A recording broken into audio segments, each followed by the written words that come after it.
Vamos a recibir ahora con gran gusto aquí en estudios, en vivo, al periodista Germán de los Santos, que vino a exponer en una actividad del Centro de Estudios para el Desarrollo sobre el caso Rosario en la República Argentina y las lecciones que eventualmente le sirvan a Uruguay o que puedan ser útiles para abordar este tema del narcotráfico, el crimen organizado, que son para los países como enfermedades crónicas que pueden tratarse pero difícilmente se curen, y en todo caso lo que sí puede pasar es que se agravan con el tiempo. Germán, ¿qué tal? ¿Cómo te va? ¿Qué tal? Buen día, muchas gracias. Muchas gracias a ti, no solo por la presencia, por llegar a Uruguay, sino además por tantos años dedicados a esta investigación. ¿Cuánto tiempo? Hay un libro, de hecho, que revela, por ejemplo, si se quiere, lo más cruel de los últimos 20 años en Rosario, ¿no?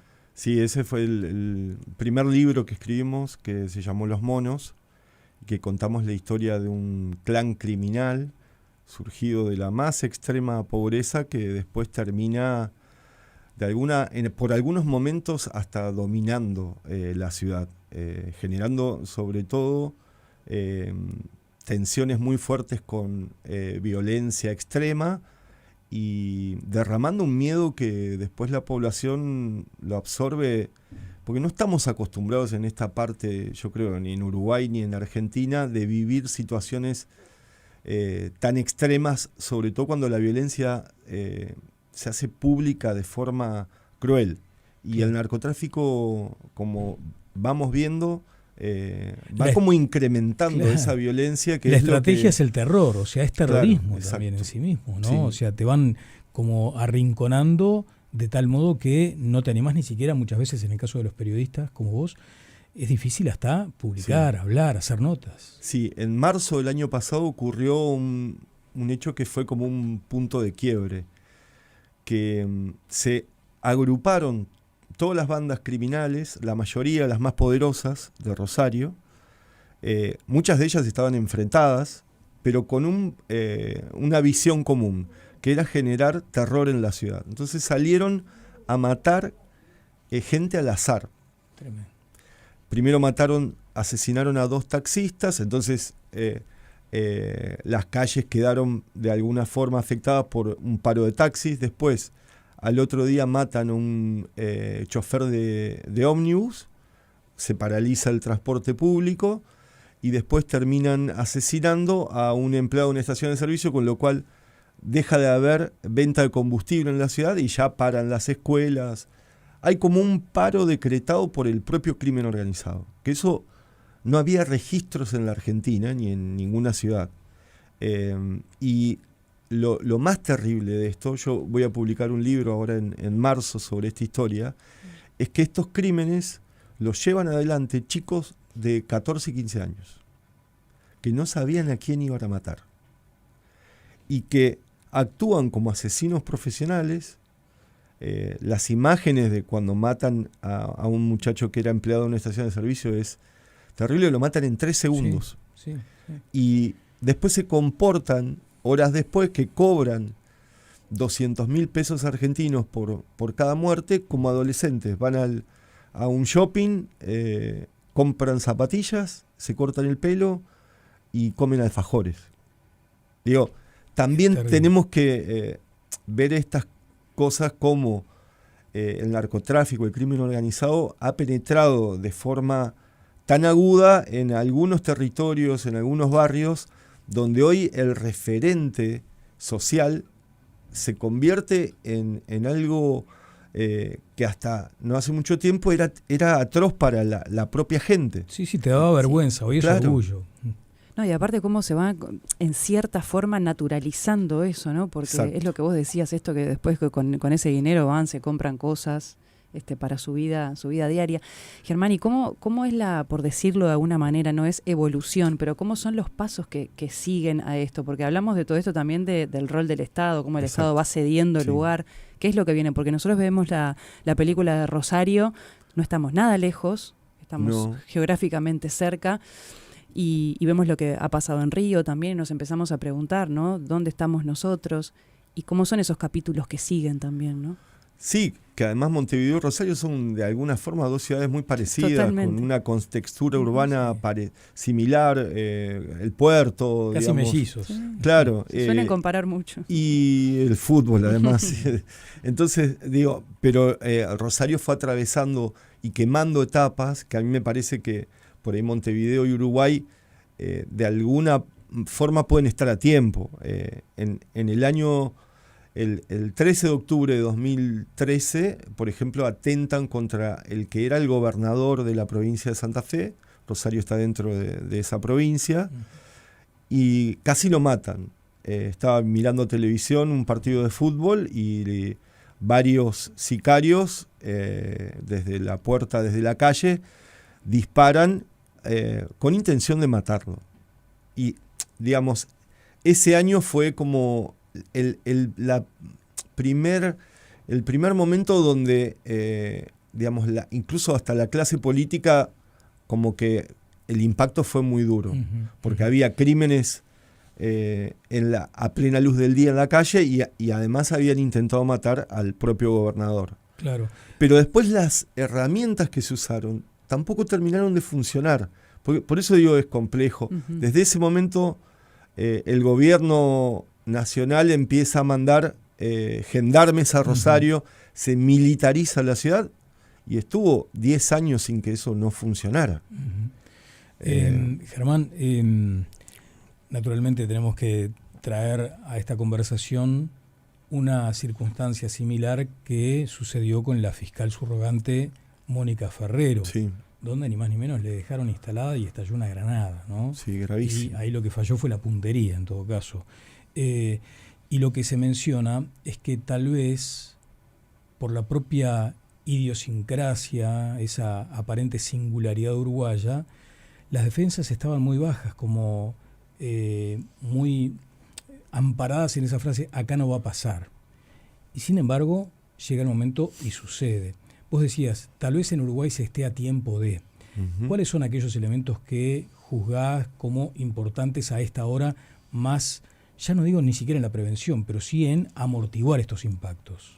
Sí, en Rosario la primera mirada que había y que también descontextualizaba todo era se matan entre ellos.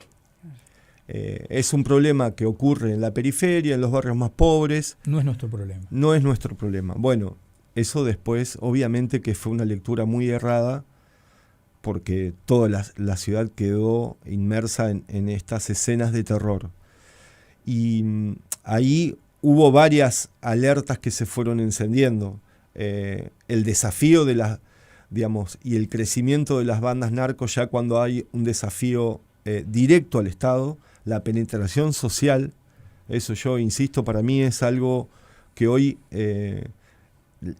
no se le está dando el valor que tiene. ¿A qué le llamás penetración social? Del narcotráfico, no solo a nivel del negocio de la droga, sino a nivel cultural también. La cultura narco. Claro, a mí en el libro que va a salir ahora en marzo hablo de, porque yo trato mucho el tema de los chicos, que es lo que me interesa mucho. Porque son los que, digamos, después crecen y después el problema y el destino es el cementerio o la cárcel de muchos de esos pibes.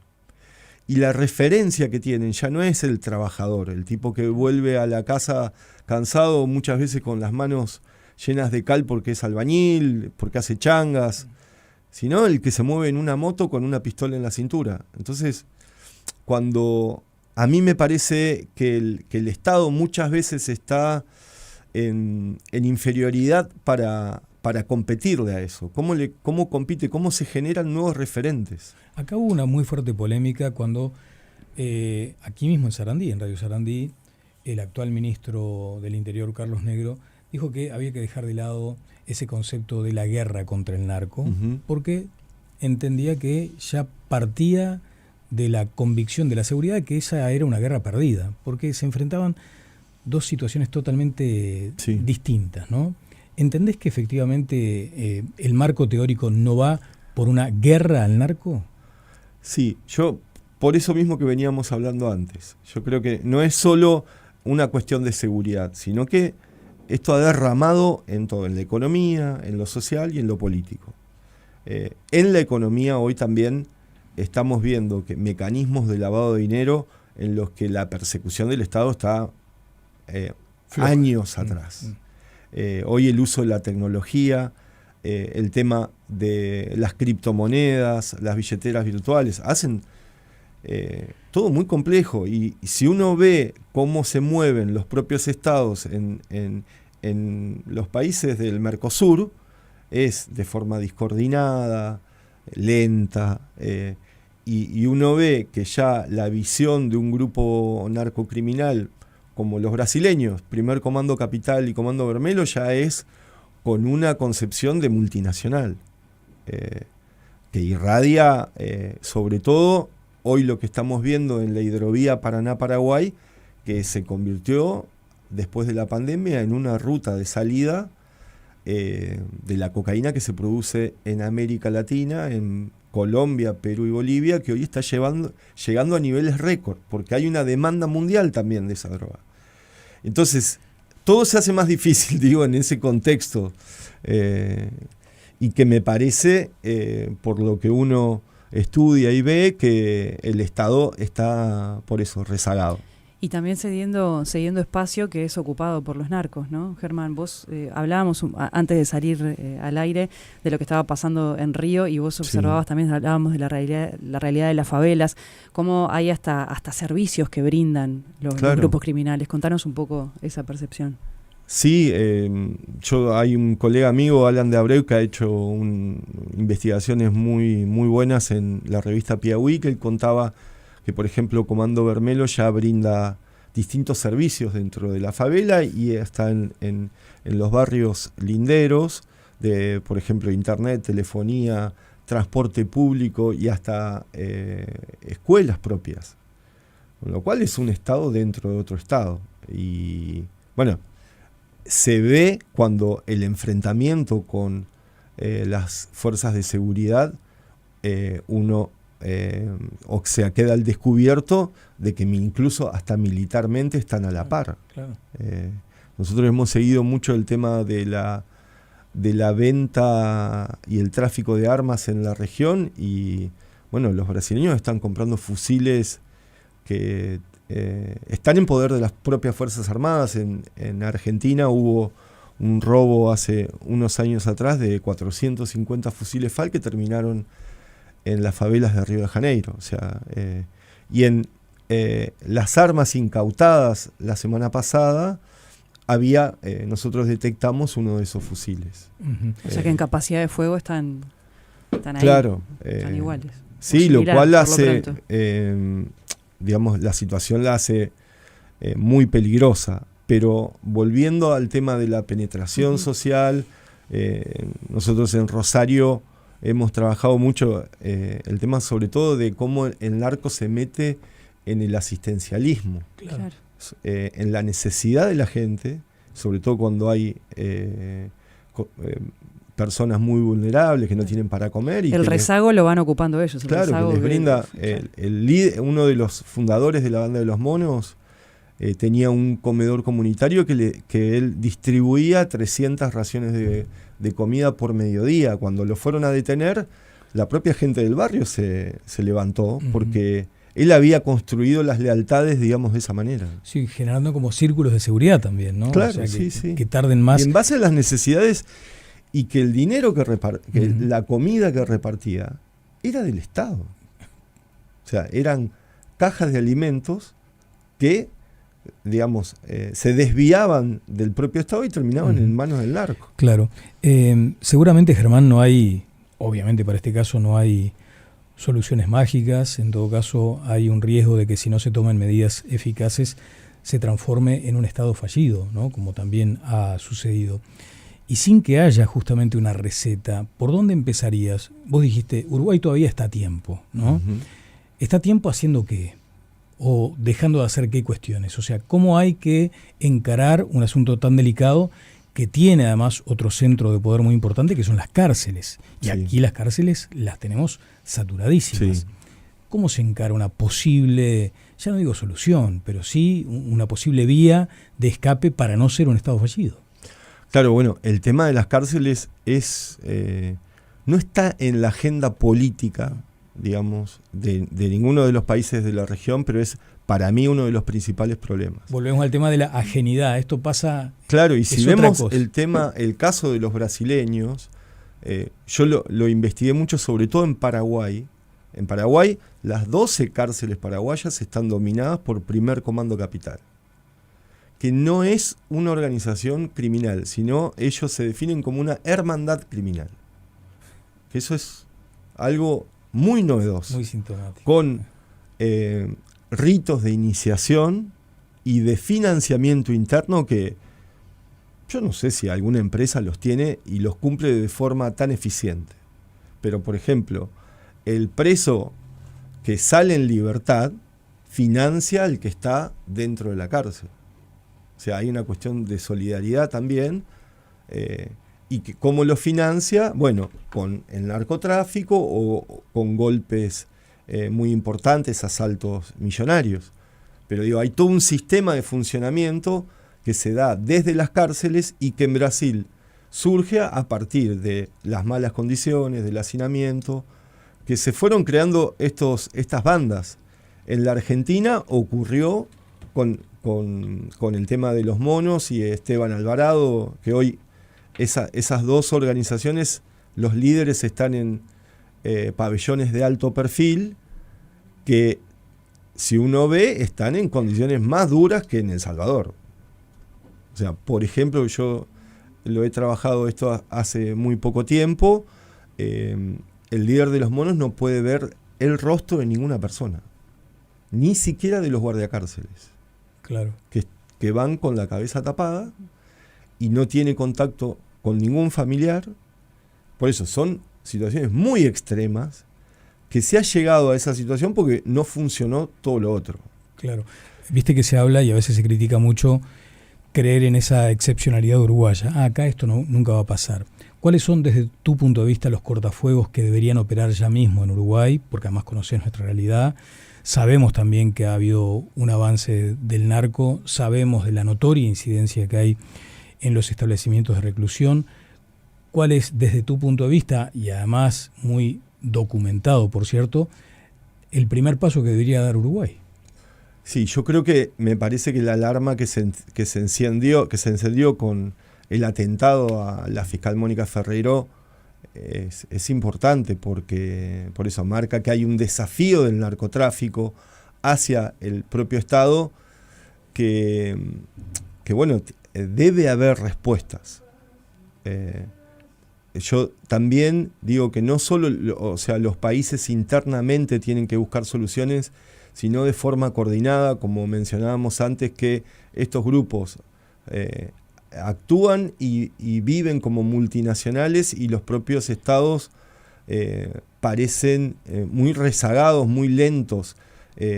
Si un fiscal argentino envía un pedido de colaboración a un fiscal uruguayo o a la inversa, esto tarda meses. Claro. Cuando las cárceles están todas interconectadas con aplicaciones de mensajería y que en un segundo se conectan desde Brasil, Argentina, Uruguay y Paraguay. Digo, ¿Sabes qué? Eso te quería preguntar, Germán. ¿Qué observabas vos de esa conexión también que hay entre los presos y entre los grupos, ¿no? Para no pensar en las cárceles como compartimentos estancos, porque no lo son hoy en día. ¿Qué nivel de vinculación has observado? No, sí, es que, bueno, ¿o hasta dónde llega estos grupos brasileños, la expansión es a través de las cárceles. Digamos, y tiene que ver, ya se detectó en Argentina. Bueno, Primer Comando Capital maneja la distribución de cocaína en Tokio. Yo digo, para tener esto surge de un informe, una investigación muy grande que hizo el Ministerio Público de San Pablo, que lo presentó hace un mes y medio atrás. En 58 países están, incluido Uruguay y Argentina. Bueno, Paraguay, la situación es muy tensa. Yo estuve cubriendo algo que es un espanto, que cómo, digamos, Primer Comando Capital irrumpe en las cárceles, que es a través de la muerte. Decapitaron a 13 presos que eran de un clan local, el clan Rotela, que vendrían a ser como los monos en Argentina, Sí.